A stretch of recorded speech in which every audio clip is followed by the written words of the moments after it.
Hola todos, j'espère que vous allez bien pour commencer. L'affaire d'aujourd'hui m'a été suggérée à de très nombreuses reprises par des Sénégalais et du coup je me suis lancée dedans et avant toute chose je voulais remercier Mouna qui m'a fait les traductions dont j'avais besoin et qui m'a envoyé des documents qui étaient capitaux pour la trame de cette affaire. Donc je la remercie encore une fois Mouna. Merci infiniment. Et mis à part ça, j'ai essayé de simplifier au maximum, même si je ne pouvais pas laisser beaucoup d'éléments de côté, on va dire, puisque l'objectif, c'est de se rapprocher le plus possible de la vérité. Et je vous avoue que parfois, c'est un exercice qui est très difficile. Donc, j'ai simplifié, mais j'ai gardé l'essence. Ce que je vous propose à présent, c'est de cesser les digressions ici et maintenant. Je vous laisse vous installer tranquillement, et puis je vous dis à tout de suite. Les heurts entre manifestants et forces de l'ordre ont duré jusque dans la soirée de jeudi, comme ici, dans le quartier de Ouakam à Dakar. Les affrontements les plus meurtriers ont eu lieu dans la capitale et à Ziguinchor, ville dont Ousmane Sonko est maire. Des manifestations se sont aussi déroulées à Saint-Louis, au nord, et dans d'autres villes du pays. L'adversaire le plus farouche du président Macky Sall et candidat à la présidentielle a été condamné à 2 ans de prison ferme pour corruption de la jeunesse. Une peine qui pourrait l'empêcher de se présenter à la prochaine élection. L'histoire d'aujourd'hui démarre en 2021 au Sénégal. Dans la nuit du 2 au 3 février, Adji Sarr, une masseuse de 20 ans, se rend à la gendarmerie de Colobane à Dakar pour déposer plainte. Elle affirme avoir été violée à 5 reprises et menacée de mort par un homme. Il s'agit d'un client qu'elle avait l'habitude de masser dans le salon de massage dans lequel elle est employée à Dakar. La dernière agression en date s'est produite un peu plus tôt dans la soirée. Et son violeur l'aurait menacée avec une arme à feu en lui promettant de la tuer si elle parlait. Mais cette fois-ci, Adji a décidé qu'elle déposerait plainte. Les accusations de la plaignante sont prises très au sérieux. Et rapidement, l'information fait le tour de Dakar. Le violeur présumé d'Adji Sarr n'est autre qu'Ousmane Sonko. Il s'agit du maire de Ziguinchor qui est également député et qui est l'un des candidats pour les élections présidentielles de 2024. Et c'est à partir de là que toute cette histoire va plonger le pays dans des manifestations sans précédent. Le 8 février, Ousmane Sonko est convoqué à la gendarmerie afin de répondre des accusations de viol, mais il refuse de se rendre à cette convocation en invoquant son immunité parlementaire. Le jour même, une manifestation a lieu à Dakar en soutien à ce candidat qui est très populaire auprès des Sénégalais, mais la foule est rapidement dispersée par les forces de l'ordre. Et pour bien comprendre cette affaire et tous les enjeux qu'il y a derrière, il est utile de retracer le parcours d'Ousmane Sonko.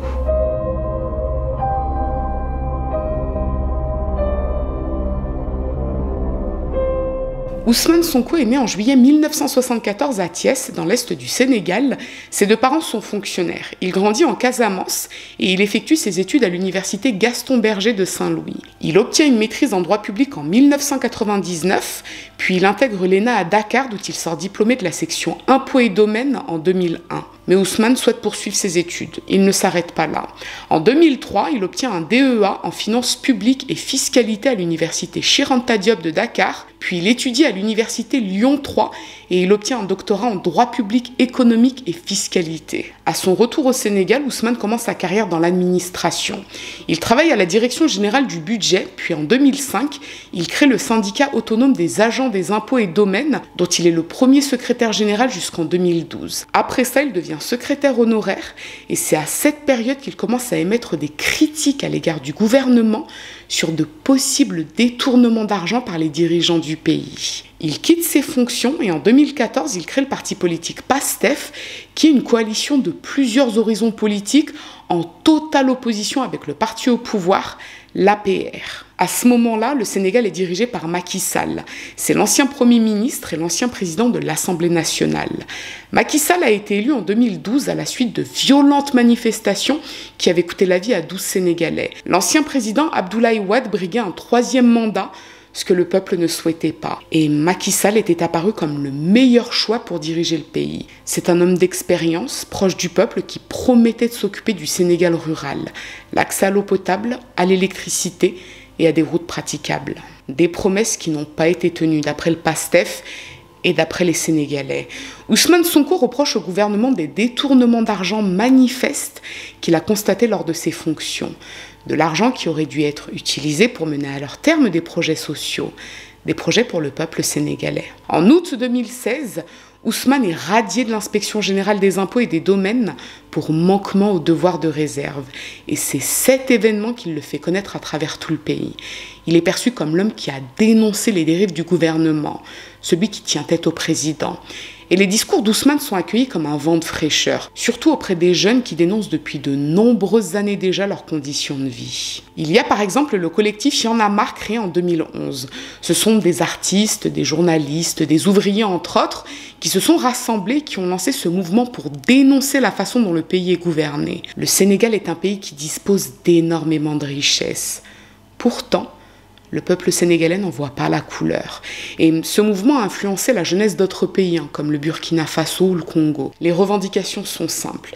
Que les richesses du pays bénéficient aux habitants du pays, que le clientélisme politique et la corruption cessent, et que les pays africains ne soient plus gouvernés par des pantins financés par l'Occident. Au fil des mois, l'influence d'Ousmane Sonko s'étend dans tout le pays. Il se déplace de ville en ville à la rencontre des Sénégalais. Son projet repose sur plusieurs points. Le développement du pays, le remaniement économique, l'arrêt du clientélisme politique. En 2016, à la suite d'un référendum constitutionnel, la durée du mandat présidentiel passe de 7 ans à 5 ans, avec un seul renouvellement possible. Ce détail est très important puisqu'on y reviendra par la suite. Ousmane Sonko, de son côté, continue son ascension politique. Aux élections législatives de 2017, il est élu député à l'Assemblée nationale et la même année, il crée son cabinet d'études et de conseil juridique et fiscal à Dakar. Quelques mois plus tard, soit en janvier 2018, il sort le livre « Pétrole et gaz au Sénégal, chronique d'une spoliation ».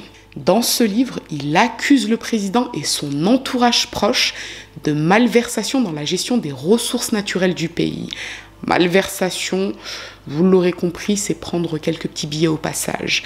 Son livre connaît un grand succès et il suscite quelques polémiques du côté de l'opposition. Forcément, Ousmane Sonko est de plus en plus critique vis-à-vis du gouvernement. En septembre 2018, il publie son second livre « Solutions » dans lequel il détaille les problématiques auxquelles le Sénégal doit faire face et les solutions qu'il propose. Là encore, le livre connaît un énorme succès. Ousmane Sonko est de plus en plus populaire auprès des Sénégalais. Le bilan de Macky Sall est mitigé. Certes, il a mené de grands travaux dans le pays, mais beaucoup lui reprochent sa politique sociale non aboutie. Il n'a pas aidé les plus pauvres comme il le promettait en 2012. Pas suffisamment tout du moins. Tout le monde n'a pas accès à l'eau potable, par exemple, ni à l'électricité courante. Macky Sall aurait trahi le peuple. Et en plus de toutes ces histoires de malversation et de détournement d'argent dont ses proches seraient coupables, il éliminerait politiquement ses adversaires les plus sérieux. Karim Wade et Khalifa Sall en seraient de parfaits exemples. Le premier a été inculpé, emprisonné et contraint à l'exil au Qatar. Le second a été inculpé, emprisonné et interdit d'éligibilité au Sénégal. En janvier 2019, Ousmane Sonko annonce que sa candidature pour les élections présidentielles est acceptée. Elles se tiendront le mois suivant. Le 24 février, les résultats sont annoncés. Ousmane Sonko ne remporte que 15% des voix. Il arrive troisième. Le grand vainqueur n'est autre que Macky Sall. Cela dit, c'est pas vraiment une défaite pour Ousmane Sonko. Il est jeune, il a à peine la quarantaine, c'est la première fois qu'il se présente et son message est porteur d'espoir pour la jeunesse et les plus pauvres. Sa voix dépasse à présent les frontières du Sénégal, d'autant qu'en juin 2019, la BBC produit un petit documentaire qui revient sur les accusations qu'il a proférées dans son livre « Pétrole et gaz au Sénégal ». D'après les recherches effectuées par les journalistes, il y aurait eu des contrats suspects au Sénégal impliquant le géant britannique de l'énergie et du pétrole BP et le président Macky Sall.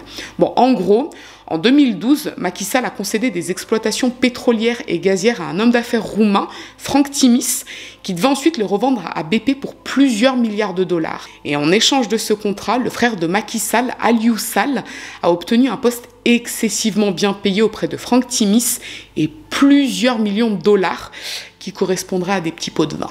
Macky Sall a formellement démenti ces accusations. D'après lui, son frère a été embauché pour son expertise et ses compétences, et non pas parce qu'il est le frère du président. Il dénonce une tentative de déstabilisation. Quant au PDG de BP, il se refusait à toute déclaration. Il n'a pas le temps. L'opposant sénégalais Ousmane Sonko a également réagi à cette affaire, disant qu'il était sidéré par les propos du président de la République et appelant la population sénégalaise à se soulever, à se mobiliser massivement, notamment pour protester contre les scandales qui, selon lui, jalonnent le gouvernement actuel. Le mouvement de la société civile Y en a marre a également réagi à cette affaire, appelant Aliou Sall, le frère du président, à démissionner de ses fonctions. Ce dernier a clamé son innocence lors d'une conférence de presse dès le lendemain de la diffusion de cette enquête. Ousmane Sonko est le nouveau héros de la jeunesse sénégalaise. Il séduit les plus jeunes. Plus de 50% de la population du Sénégal a moins de 20 ans. Il est vu comme l'homme anti-système qui veut faire tomber les puissants pour redonner au peuple sa souveraineté. Il est même comparé à Thomas Sankara pour ceux qui connaissent le parcours de ce grand homme burkinabé. Et la question des ressources naturelles, la gestion optimale de nos ressources naturelles, c'est extrêmement important. Et je tiens à le dire ici. Et de dire à M. Macron, qui dit qu'il y a un sentiment anti-français, il n'y a pas un sentiment anti-français, il y a un sentiment pro-africain. Les Africains ont désormais compris et ça ne peut pas continuer. Nous n'avons rien contre la France ou les États-Unis, mais nous avons des intérêts à gérer. Et on parle de l'immigration, par exemple. Pourquoi on parle de l'immigration dans le contexte actuel? Mais les populations ne suivent que le même chemin que les ressources. Quand on vient piller nos ressources avec la complicité de nos élites complexées, de nos leaders, évidemment, on ne pourra jamais régler cette question. Donc, Monsieur le ministre, je terminerai par une question. Sur toutes ces questions, il faut des réformes, mais il faut du courage politique. Ce courage, M. Macky Sall ne l'a pas. Il n'est courageux que pour taper sur des opposants et des activistes, mais il fait la courbette devant le jeune Macron et devant d'autres, et c'est ça notre problème. Il y a également des affaires troubles qui entourent Ousmane Sonko. Cette histoire de cabinet de conseil à Dakar, par exemple, il serait question de détournement d'argent à des fins personnelles, ce qu'il a toujours nié. Mais certains lui reprochent de ne pas être tout à fait honnête. Il aurait dénoncé la spoliation du Sénégal uniquement à des fins personnelles, à savoir construire sa carrière politique. Il se servirait de quelques exemples de corruption pour s'attirer la sympathie du peuple et son soutien, alors qu'il tremperait lui-même dans des magouilles visant un enrichissement personnel. Cela dit, ces accusations n'affectent pas sa popularité. Il continue de se déplacer de ville en ville à la rencontre de ses concitoyens avec pour cheval de Troie la corruption généralisée dans le gouvernement de Macky Sall. C'est l'engouement. De nombreux Sénégalais comptent sur cet homme pour faire changer les choses. La jeunesse se trouve dans une situation assez compliquée, il n'y a pas d'emploi. Le pays traverse une crise depuis quelques années, donc beaucoup pensent qu'Ousmane Sonko pourrait être leur sauveur. Jusqu'à cette plainte dans la nuit du 2 février 2021. Adjissa se présente à la gendarmerie de Colobane pour dénoncer un viol. Elle explique aux gendarmes qu'elle est masseuse dans un salon de massage à Dakar, Sweet Beauté. Un peu plus tôt dans la soirée du 2 février, Ousmane Sonko lui a envoyé un SMS pour lui dire qu'il s'apprêtait à venir pour un massage spécial. Entendez par là un massage très spécial. Il est venu vers 21h, il s'est enfermé avec elle dans la cabine, il l'a jetée au sol et il l'a violée. Puis il l'a menacée de mort avec 2 armes à feu. Quand Ousmane Sonko est reparti du salon de massage, Adji a appelé l'un de ses amis, Sidi Ahmed. Il est venu la chercher pour la ramener à l'hôpital afin qu'elle soit examinée. Puis ils se sont rendus à la gendarmerie pour qu'elle dépose plainte. Adji raconte aux enquêteurs que ce n'est pas la première fois qu'Ousmane Sonko abuse d'elle. Elle a travaillé une première fois pendant 15 jours au salon de massage Sweet Beauté en juin 2020, pour des massages classiques seulement. Elle ne proposait aucune prestation sexuelle. Et elle a de nouveau été embauchée en novembre 2020. Peu après son embauche, Ousmane Sonko est arrivé un jour pour se faire masser. Elle dit qu'elle l'a reconnu, mais elle a fait mine de ne pas savoir qui il était. Et c'est elle qui devait le masser. Elle s'est donc retrouvée toute seule avec lui dans une cabine. Et elle a remarqué des armes à feu attachées à sa ceinture. Mais il l'avait rassurée. Il lui avait expliqué que c'était uniquement pour sa protection. Et ce jour-là, il a menacé de la faire renvoyer du salon si elle n'acceptait pas de coucher avec lui. Elle a donc accepté, par crainte d'être renvoyée. En tout, il l'aurait violée à 5 reprises, incluant la nuit du 2 février. Ce soir-là, il l'a menacée avec ses 2 armes à feu. Après son audition, dans l'après-midi du 3 février, Adji est envoyé à l'hôpital pour un nouvel examen. Le rapport du médecin dit qu'il n'y a aucune trace de violence au niveau de ses parties génitales et un prélèvement est effectué et envoyé dans un laboratoire pour voir si on peut isoler des traces ADN. Dès lors, Adji est mise sous protection policière 24 heures sur 24 et 7 jours sur 7. Et très vite, elle devient la femme la plus détestée du Sénégal. Ousmane Sonko est convoqué par le juge une première fois le 8 février, mais il refuse de se rendre à la convocation puisqu'il dispose de l'immunité parlementaire. Une commission spéciale est créée le 15 février pour statuer sur une levée de son immunité parlementaire et le 26 février, les députés votent à 98 contre 3 pour la levée de l'immunité. Ousmane Sonko est à présent judiciable comme n'importe quel citoyen. Il devra répondre à la convocation d'un juge dans le cadre de l'affaire Adji Sarr. Le 2 mars 2021, la veille de sa convocation, Ousmane Sonko organise une conférence de presse durant laquelle il se défend d'avoir agressé Adji Sarr, mais également d'avoir eu des rapports intimes avec elle. Il explique qu'il fréquente effectivement le salon de massage Sweet Beauté pour des douleurs au dos depuis quelques mois et Adji l'a effectivement massé à plusieurs reprises, mais il n'est jamais resté seul avec elle. Donc, il n'a pas pu la violer. Et il affirme que toute cette affaire n'est qu'un vaste complot ourdi par le président Macky Sall. Il appelle les jeunes Sénégalais à se soulever pour réclamer une vraie démocratie. Le 3 mars 2021, vers 9h du matin, Ousmane Sonko se rend au palais de justice de Dakar pour répondre à la convocation du juge. Et il est escorté par une foule de partisans. Mais sur le chemin, ils sont bloqués par les autorités. Ousmane est interpellé et placé en garde à vue pour trouble à l'ordre public et participation à une manifestation non autorisée. De nouvelles manifestations éclatent alors dans toute la capitale. Les partisans d'Ousmane Sonko jugent son arrestation partiale et illégale. Alors ce qu'il est utile de préciser, c'est que les Sénégalais vivaient déjà une situation tendue depuis la crise sanitaire. Il y avait beaucoup d'attentes vis-à-vis du gouvernement et l'affaire Sonko, on va dire que c'est la goutte d'eau qui fait déborder le vase. Les manifestations durent plusieurs jours et elles prennent progressivement fin grâce à l'intervention des chefs religieux qui demandent l'apaisement. Mais elles reprennent ensuite dans tout le pays. On dénombre 13 décès officiels, dont un enfant de 12 ans, 300 blessés parmi les manifestants et une centaine de blessés du côté des forces de l'ordre. La garde à vue d'Ousmane Sonko est levée dans la nuit du 7 au 8 mars, mais il n'est pas remis en liberté, car il doit comparaître devant le doyen des juges le lendemain pour une audition concernant les accusations d'Adji Sarr. Le lendemain, il est relâché, mais il est placé sous contrôle judiciaire le temps de l'instruction. Il lui est interdit de quitter le territoire. Et le 17 mars, Adji Sarr sort du silence. Elle donne plusieurs interviews à des médias locaux. Et en plus de revenir sur ce qu'Ousmane Sonko lui aurait fait, elle ajoute qu'elle est enceinte de lui. La patronne du salon de massage où elle est employée lui aurait même conseillé d'avorter, ce qu'elle a refusé de faire. Adji Sarr est la femme la plus détestée du pays. Elle est insultée, menacée de mort sur les réseaux sociaux et on l'accuse de mentir. Elle aurait été payée pour inventer cette histoire de viol. C'est ce que beaucoup de personnes pensent. Et effectivement, l'enquête révèle quelques éléments contradictoires avec les déclarations d'Adji Sarr. Tout d'abord, son premier examen à l'hôpital. Pour quelle raison a-t-elle demandé à son amie de la conduire pour recueillir des prélèvements de semences alors que, de toute façon, en déposant plainte, elle savait qu'elle aurait ensuite été soumise à un examen gynécologique avec prélèvement. Pour certains, ça laisse penser qu'elle a prémédité ce qu'elle a fait. Il y a également cette histoire de SMS envoyée par Ousmane Sonko. Il lui aurait envoyé un texto avant de venir au salon pour l'avertir qu'il venait pour un massage spécial.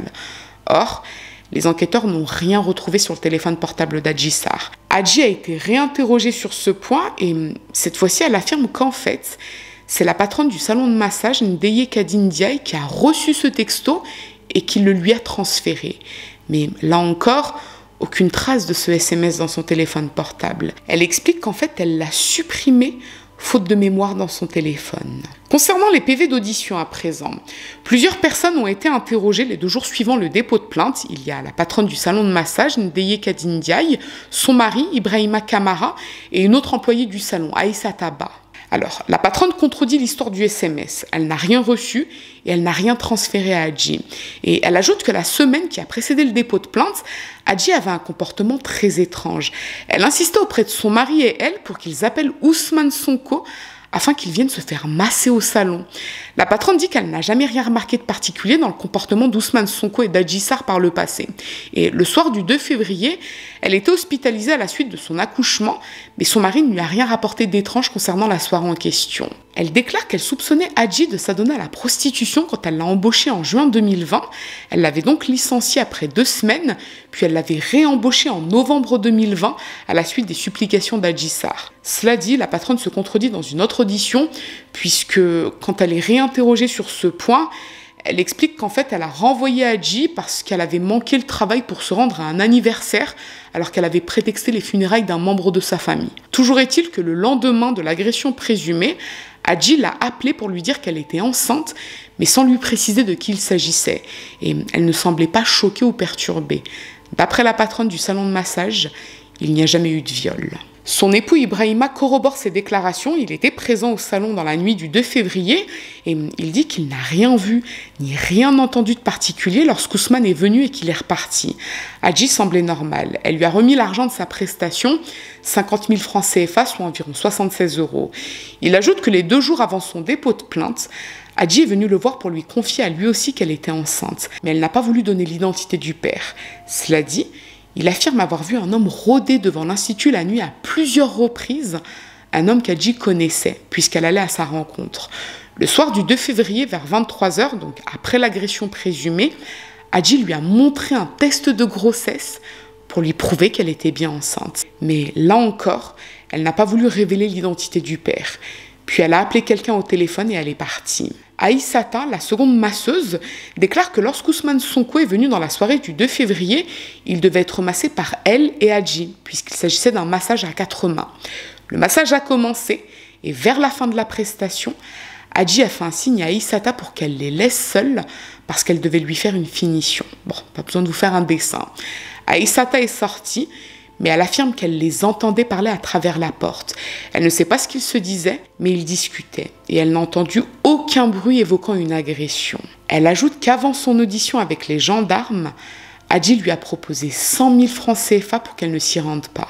Parmi les témoins interrogés par les gendarmes, il y a également l'ami qu'Hadji a contacté le soir du présumé viol, Sidi Ahmed Mbaye. Il raconte qu'Hadji lui a parlé à plusieurs reprises des agressions qu'elle subissait. Et c'est lui qui lui a conseillé de récupérer le plus de preuves possible si ça devait se reproduire. C'est pour cette raison qu'il l'a amenée à l'hôpital afin de recueillir un échantillon de semences. Et dans ses déclarations, il ajoute qu'il ne fait pas de politique, mais que son père fait partie d'un groupe affilié à la coalition du groupe présidentiel. Les PV d'audition et l'enquête des gendarmes sont remis au parquet et la propriétaire du salon de massage est mise en examen pour incitation à la débauche, diffusion d'images contraires aux bonnes mœurs et complicité de viol. Mais à ce stade, Ousmane Sonko n'est pas encore mis en examen pour viol, même si l'instruction se poursuit. Les mois passent, il est en pleine campagne électorale. Hadji Sarr, de son côté, donne de nouvelles interviews à la presse pour demander un procès. Hadji Sarr, bonjour. Bonjour. Vous avez porté plainte donc pour viol il y a plus d'1 an contre Ousmane Sonko. Vous en êtes où aujourd'hui dans la procédure judiciaire? Non, pour le moment, je ne sais rien du tout et je n'ai pas de réponse. J'attends. Personne ne me dit rien, c'est long. C'est comme si la justice avait peur du gars. Vous avez dit dans votre plainte que vous avez été victime de plusieurs viols qui se sont déroulés à des semaines parfois d'écart. Pourquoi avoir porté plainte une fois qu'il y a eu plusieurs viols selon ce que vous dites? Qui suis-je pour porter plainte contre Ousmane Sonko? C'est ce que je pensais avant de porter plainte. Au début, je me disais que personne n'allait me croire. C'est au moment où j'en avais marre et où j'étais fatiguée que j'ai décidé de porter plainte. À cette période-là, votre nom a été divulgué dans la presse, vous avez subi des insultes, des menaces dans la presse, sur les réseaux sociaux. Comment vous avez traversé cette période? Je ne dormais pas, je ne mangeais pas. J'avais tout le temps peur, même en allant à la douche, je portais mes habits par peur d'être attaquée. Mais vous aviez peur de quoi? J'avais peur des violences, tout le monde m'insultait et même ma propre famille avait peur de s'identifier à moi. Ma famille craignait de m'appeler au téléphone ou de venir me voir, de peur d'être tuée après. Il n'y avait que moi et ma peur. J'avais peur de sortir et d'être reconnue, ce qui continue jusqu'à aujourd'hui. Dans le cadre de sa campagne présidentielle, Ousmane Sonko fait de nouvelles révélations sur la corruption qui gangrènerait le gouvernement Macky Sall. Il dit que lorsqu'il travaillait pour l'administration, il aurait constaté de ses propres yeux que le ministre du Tourisme, Mamem Mbaye Niang, aurait détourné de l'argent. Et il aurait même des documents ultra confidentiels qui le prouvent. Le ministre dépose aussitôt plainte pour diffamation, injure publique, faux et usage de faux. Donc Ousmane Sonko doit faire face à 2 procédures judiciaires en même temps. Les mois passent et l'instruction concernant Adji Sarr est toujours en cours. L'affaire fait la une de la presse sénégalaise. Ousmane Sonko n'a pas le droit de quitter le territoire pour des conférences dans d'autres pays d'Afrique, mais il continue son ascension politique. Il se rallie à d'autres mouvements pour constituer la coalition Libérer le Peuple. Il se présente aux élections municipales de la ville de Ziguinchor, où il ressort vainqueur en janvier 2022 avec 56% des voix. Et après sa victoire, il annonce son intention de présenter sa candidature à l'élection présidentielle de 2024.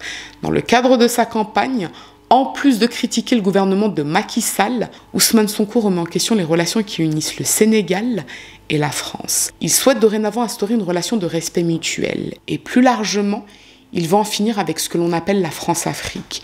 Récupérer sa souveraineté, ne plus être considéré comme un pays à qui l'Occident peut dicter ses lois et ses lignes politiques, et sortir du franc CFA. C'est un vaste programme qui plaît à de nombreux Sénégalais et qui attire de plus en plus de partisans, mais la justice ne l'oublie pas.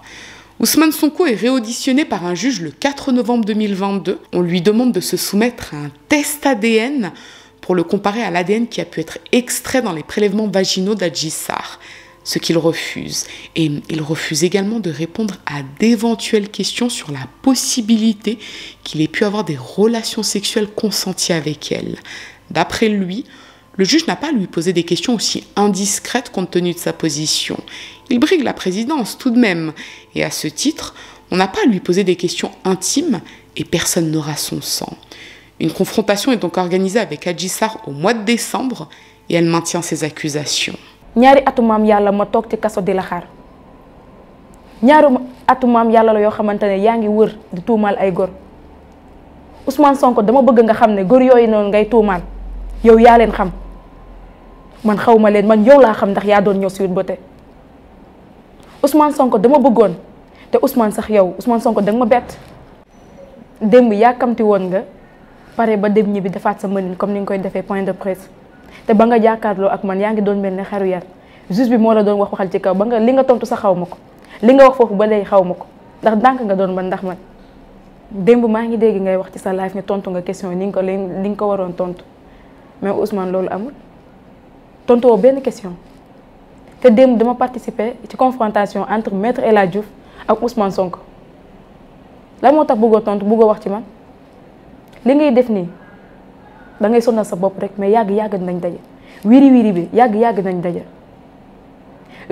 procureur wax na ak yow to nga ne doo ko tontu juge bi wax na la nga wax juge bi sax man mii dégguma ko tellement yaa ngi doon mel ne xaru yar maître Dialy Kane wax na ak yow tontu woo ko maître El Hadji bi wax na ak yow tontu woo ko léegi nga lan nga bëggoon lan nga doon ñëwee en fait lan nga doon ñëwee lan moo la indi woon pour qu'on def confrontation ak maître El Hadji mënoon nga def point de presse comme ni nga koy defee rek ne maître El Hadji Diouf laay wuy ji man au moins man. Depuis quelques mois, Adji Sarr est soutenue par la féministe sénégalaise Gabrielle Kane qui déplore l'orientation de cette affaire. Adji n'a pas été accompagnée par les associations féministes du pays, ce qui serait un mauvais signal pour les futures victimes d'agressions. Ça ne les aidera pas à libérer leurs paroles. D'après Gabrielle Kane, cette histoire de complot est grotesque. Ousmane Sonko a abusé d'Adji et il doit être jugé pour ses faits. Pourtant, le même mois, des audios fuitent dans la presse. Il s'agit de conversations entre Adji Sarr et son guide spirituel Niassène. Et dans l'une de leurs conversations, Adji explique que sa plainte pour viol est en fait un complot monté de toutes pièces par un certain Mamour Diallo. Mamour Diallo, c'est le président du mouvement politique Dolly Makim qui est affilié au parti du gouvernement et il est également l'ancien directeur des domaines. Par le passé, Mamour Diallo a eu un différend avec Ousmane Sonko qui l'accusait d'avoir détourné 90 milliards de francs CFA, soit environ 136 millions d'euros. Fin 2020, début 2021, Mamour Diallo aurait su qu'Ousmane Sonko fréquentait le salon de massage Sweet Beauté. Et c'est l'un des amis d'Adji qui le lui aurait dit, Sidi Ahmed Mbaye, l'ami qu'elle a appelé le soir du 2 février pour déposer plainte. Et en apprenant ça, Mamour Diallo aurait demandé à son ami avocat Maître So de contacter Adji pour qu'ils se rencontrent afin de monter un complot contre Ousmane Sonko, le but étant de se venger de lui. Ils se seraient rencontrés et Mamour Diallo aurait demandé à Adji de coucher avec Ousmane Sonko sans protection pour avoir sa semence, ce qui constituerait la preuve d'une relation sexuelle, voire d'un viol. Dans ses audios, Adji explique à son guide spirituel qu'on lui a promis une forte somme d'argent et un passeport diplomatique pour quitter le pays si elle accusait Ousmane Sonko de viol. Alors pour info, j'ai pas de traduction précise de ces audios puisque ma traductrice m'a expliqué qu'il s'agissait d'une conversation durant laquelle les deux interlocuteurs se coupent la parole mutuellement et assez fréquemment, mais je vous mettrai les liens dans l'espace commentaire. Toujours est-il que cette information fait le tour de la presse nationale. Si ces audios sont fiables, alors il s'agirait effectivement d'un complot. Adji Sarr réagit et elle confirme que c'est bien elle qui parle dans les audios, mais il s'agit d'un malentendu. Elle a simplement joué le jeu de son guide spirituel. Cette histoire d'agression est vraie. Et concernant sa grossesse, puisqu'on lui a posé la question, elle affirme avoir avorté avec l'aide de la patronne du salon de massage. Elle lui aurait dit de boire du coca et du café pour mettre un terme à sa grossesse. Why not?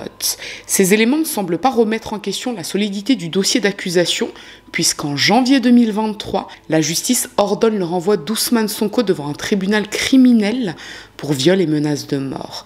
Cette décision est confirmée le 21 février, après une demande de la défense de casser cette ordonnance. Ousmane Sonko sera donc jugé pour viol et menaces de mort avec arme à feu et pour diffamation à l'encontre du ministre du Tourisme.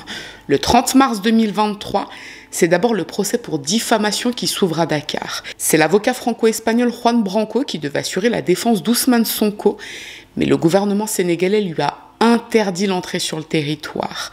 Et à l'issue du procès, Ousmane Sonko est reconnu coupable de diffamation et il est condamné à 2 mois de prison avec sursis et 200 millions de francs CFA de dommages et intérêts, soit environ 300 000 €. Il interjette appel, le procès s'ouvre le 8 mai et Ousmane Sonko ne s'y présente pas.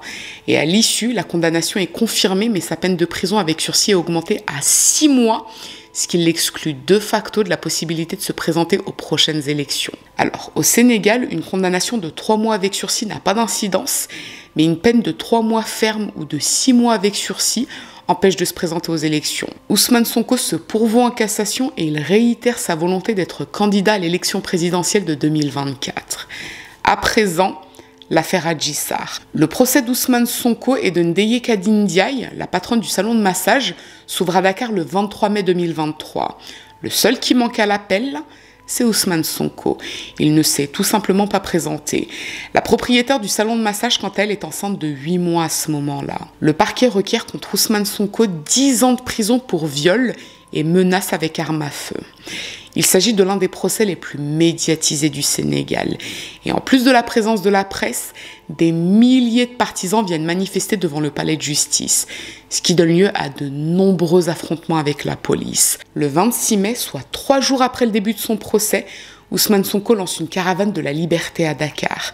C'est une marche dont le but est de dénoncer l'instrumentalisation de la justice par le gouvernement Macky Sall et surtout pour empêcher qu'il brigue un 3e mandat. Il n'en a pas le droit d'après la Constitution. Et pourtant, il a laissé entendre qu'il pourrait se présenter une 3e fois.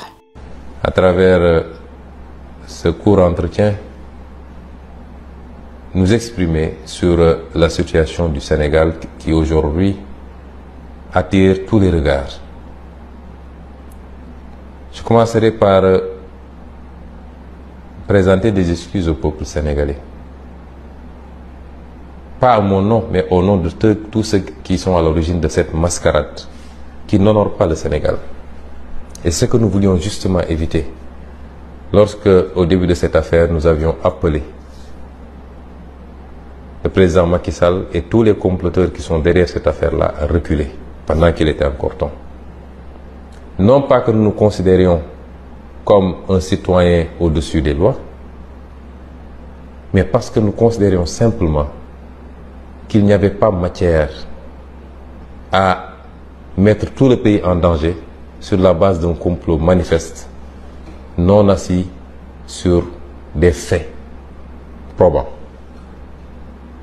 Ce qui s'est passé hier est venu confirmer ce que je disais au peuple sénégalais, ce que j'ai dit au monde entier. On a vu hier la démonstration du complot. Et lorsque certains témoins, tels que le capitaine Touré, a commencé à développer sur la manipulation du PV d'enquête, on ne l'a pas laissé développer. Lorsque Mme Tal a commencé à développer sur les implications du président Macky Sall, selon les dires même de la plaignante, on n'en a pas tenu compte. Hier, le complot a été mis à nu, nonobstant le fait que, à cause de leur comportement extrêmement injuste, agressif à mon endroit, lors des dernières convocations dont j'ai fait l'objet, nonobstant le fait qu'à cause de cela, je n'ai pu me rendre hier au tribunal. Parce que j'ai été très clair et je le rappelle à l'endroit de la communauté internationale. Je n'ai jamais refusé de déférer à une convocation de la justice. Mais tout le monde a vu le traitement auquel j'étais soumis à chaque fois que j'ai essayé de déférer à une telle convocation. Mon quartier est barricadé, ma famille est terrorisée, mes enfants sont privés d'école. Ma voiture est caillassée et cassée. On m'extrait de force, on m'asperge de liquide toxique pour me mettre dans des fourgons. C'est cela qui nous a amené à cette posture de dire, tant que ces comportements déviants de l'État ne cessent pas, nous ne répondrions plus à une convocation de la justice. Ousmane Sonko est arrêté par les autorités le 28 mai en pleine marche de la caravane de la liberté et il est reconduit à son domicile à Dakar auprès de ses 2 épouses et ses enfants. Cette action suscite davantage de polémiques. Ousmane est censé être un homme libre, il n'a pas encore été condamné. Il a donc le droit de se déplacer où bon lui semble. Selon le ministre de l'Intérieur, il ne s'agit pas d'une arrestation, mais d'un encadrement jusqu'à son domicile. Donc rien d'illégal. Et pendant ce temps-là, le procès se poursuit, mais sans la féministe Gabrielle Kane qui a quitté le navire. Elle s'est retirée. Elle explique que cette affaire l'a détruite. Elle a été menacée de mort à plusieurs reprises. Elle a donc besoin de se reconstruire. Ousmane Sonko, quant à lui, donne des lives régulièrement. Et il maintient qu'Adji Sarr a été payé pour sa plainte. Il est suivi par de nombreux Sénégalais qui, comme lui, sont convaincus qu'il s'agit d'un complot. Et durant le procès, les preuves du viol sont manquantes. Les PV d'audition des témoins ne rejoignent pas les accusations d'Adji Sarr. C'est pourquoi les chefs d'accusation sont requalifiés en incitation à la débauche et corruption de la jeunesse. Dans le code pénal sénégalais, la corruption de la jeunesse, ça consiste à inciter à la débauche un jeune de moins de 21 ans. Et c'est puni de 2 à 5 ans de prison ferme. Et la chose assez étonnante, c'est qu'après quelques jours de procès, la patronne du salon de massage, Ndeye Kadine Ndiaye, se retrouve seule au prétoire. Ses avocats ont décidé de ne plus plaider parce qu'ils n'auraient pas été respectés par la cour. Et les audiences se poursuivent, sans aucun avocat pour Ndeye. Elle doit se défendre toute seule. Et à l'issue du procès, le 1er juin, Ndeye Kadine Ndiaye est acquittée du chef d'accusation de complicité de viol, mais elle est reconnue coupable d'incitation à la débauche. Elle est condamnée à 2 ans de prison ferme. Ousmane Sonko est reconnu coupable par contumace de corruption de la jeunesse. Il est condamné à 2 ans de prison ferme. Il est donc acquitté des accusations de viol et menaces de mort par arme à feu, mais il est de fait interdit d'éligibilité. Ousmane Sonko et Ndeye Kadine Ndiaye devront en plus reverser solidairement 20 millions de francs CFA de dommages et intérêts à Adji Sarr, soit environ 15 000 € chacun. Ce que l'opinion doit retenir aujourd'hui, c'est que Ousmane Sonko n'a pas violé Adji Sarr. Ce que l'opinion doit retenir aujourd'hui, c'est que Ousmane Sonko n'a pas menacé Adji Sarr de mort avec des armes. Si on considère que Ousmane Sonko n'a pas violé Adji Sarr, c'est qu'il y a eu une conspiration derrière cette affaire-là. Du côté des avocats d'Adji Sarr, on se félicite du verdict. La culpabilité de M. Sonko a été établie et retenue par les juges de la chambre criminelle. Par conséquent, nous avons une satisfaction, c'est vrai, un peu mitigée. On n'a pas une satisfaction totale sur toute la ligne. L'homme propose, Dieu dispose. Mais nous avons au moins une victoire, et une grande victoire. À l'annonce du verdict d'Ousmane Sonko, les manifestations reprennent de plus belle dans le pays. L'armée est déployée et l'accès à Internet est coupé par décision gouvernementale. L'argument avancé est que les réseaux sociaux se sont enflammés avec de nombreux appels à la haine et à l'insurrection, ce qui mettrait en jeu la sécurité intérieure du pays. Depuis 2021, le bilan fait état d'une 60aine de morts du côté des manifestants et de plusieurs centaines de blessés. Ndeye Kadine Ndiaye compte faire appel de ce verdict, tout comme Adji Sarr, qui souhaite faire appel de l'acquittement des chefs d'accusation de viol et menaces de mort par arme à feu. Ousmane Sonko, quant à lui, a déjà interjeté appel par le biais de ses avocats et à l'heure où je vous parle, il est détenu chez lui par les forces de l'ordre depuis le 28 mai. Il n'a pas encore été incarcéré d'après les informations que j'ai et il ne peut recevoir la visite de personne à son domicile. Son téléphone et son ordinateur lui ont été retirés, l'empêchant ainsi de communiquer avec l'extérieur. Les prochaines élections présidentielles auront lieu en février 2024 et à ce jour, le président sortant Macky Sall n'a toujours pas précisé s'il tentera de briguer un 3e mandat. Il a toutefois prévu de donner une réponse définitive le 30 juin. La justice, c'est dire la vérité. La justice, c'est blanchir notre président Ousmane Sonko. Il était poursuivi pour viol, maintenant on peut le laisser être candidat en 2024. On est prêt à accompagner le président Ousmane Sonko jusqu'à la victoire en 2024. Parce que le président Ousmane Sonko est le leader de la jeunesse. Il n'est pas de ce système qui est corrompu. De son côté, le gouvernement sénégalais assure qu'il n'a pas interféré dans la décision de la justice. Ce juge, personne ne peut le forcer à déclarer un viol alors qu'il n'est pas convaincu de viol. Mais en même temps, il ne peut pas y avoir aussi des pressions venant de projets insurrectionnels pour les apeurer et leur demander d'acquitter.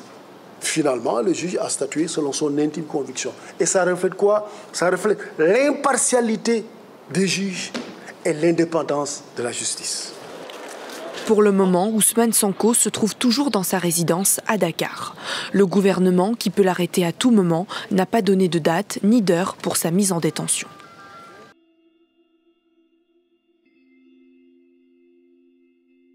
Bon, et bien, si vous en êtes à cette partie, j'en suis très contente puisque c'est une affaire que j'ai trouvée très intéressante.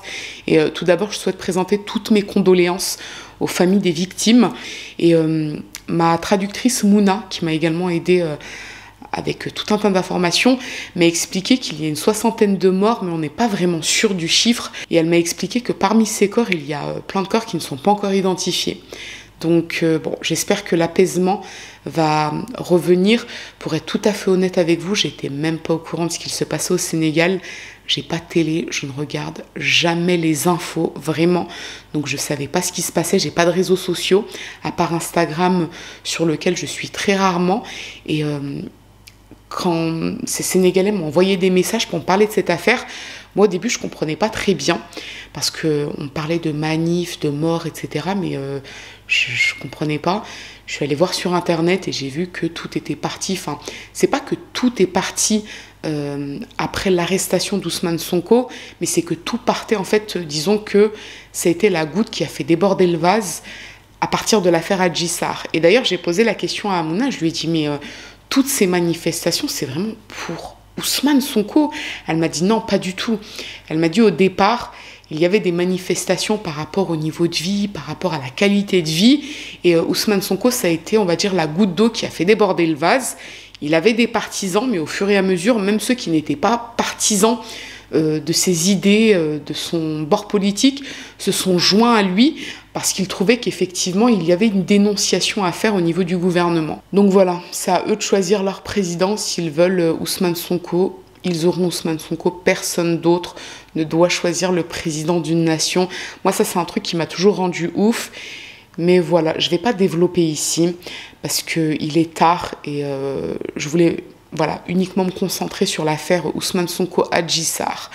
Vous n'hésitez pas à me mettre dans l'espace commentaire ce que vous avez pensé de cette affaire, mais déjà, mettez-moi si vous étiez au courant de ce qu'il se passe au Sénégal. Mais soyez honnêtes, parce que j'ai pris la température avec certaines personnes de mon entourage et beaucoup ne savent pas ce qu'il se passe au Sénégal. Vraiment, et donc bon du coup je me sens moins seule, parce que je me dis ça va, je suis pas la seule à être déconnectée de tout ce qui est information, etc. Donc mettez-moi si vous étiez au courant de cette affaire. Et puis écoutez, ce que je vous propose à présent, c'est que si cette affaire vous a intéressé, à défaut de vous avoir plu, n'hésitez pas à me mettre un petit j'aime sous la vidéo, mais surtout n'hésitez pas à vous abonner, c'est encore mieux. Je vous dis à très bientôt. ngeen xaw a dominé ñu jàpp seen 5 booy ñu ngi nii taxaw ñeneen ngi leen gis nii ñu teg leen seen kanam pour que bu ñu sànnee xeer yi ñu mun leen dal moo tax manifestants yi taxaw nii di xaar ñi ngi jéem a ñaan pour ñu bàyyi booy mais